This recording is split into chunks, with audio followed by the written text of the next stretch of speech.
कहानी कोठी की आखिरी रात भाग 2 एक अधूरी मां। मित्रों, आपने पिछले भाग में देखा कि आर्व कोठी के शापित होने की बात को मजाक में उड़ा देता है और कोठी में ही रुकने का फैसला करता है और गायब हो जाता है। सब उसे खोजते हैं पर वह नहीं मिलता। अब आगे की कहानी। अयान परेशान था कि काश वो आर्व को शहर से गांव लाया ही ना होता तो ये सब नहीं होता।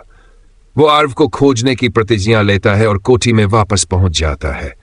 वो सोचता है या तो आर्व को लेकर जाएगा या वह भी उस कोठी में ही रह जाएगा। जब अयान कोठी पहुंचा तो उसके हाथ में आर्व का वो कैमरा था जिसमें आखिरी आवाज रिकॉर्ड थी, मुझे मत जगाना।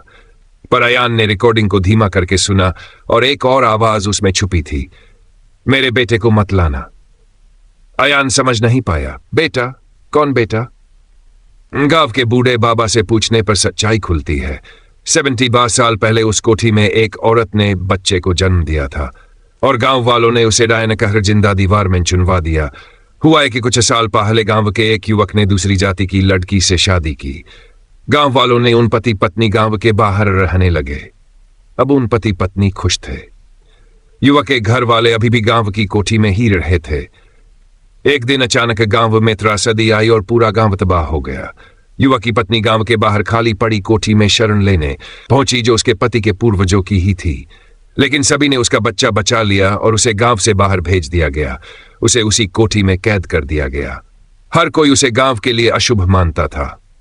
कमरे में बंद वह हर रोज अपने बेटे का इंतजार करती रही, लेकिन वह नहीं आया और वो खुद भी चाहती थी कि उसका बेटा सब परेशानियों से दूर अच्छा जीवन जिए। वो बच्चा आर्व था और अब वो लौटा था अपनी ही मां की कोठी में।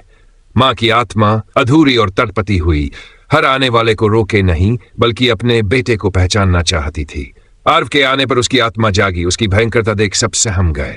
सबको लगा वह सबको मार देगी, पर वो खुद को रोक नहीं पाई और उसका डरावना रूप सब कुछ निकल गया। अब अयान ने कोठी में दिया जलाया और कहा, तुम्हारा बेटा कभी तुमसे नफरत नहीं करता था। जितना इंतजार तुमको था उतना ही इंतजार आपके बेटे को भी अपनी मां का था। मुझे लगा कि तुम गांव की त्रासदी में ही चल बसी।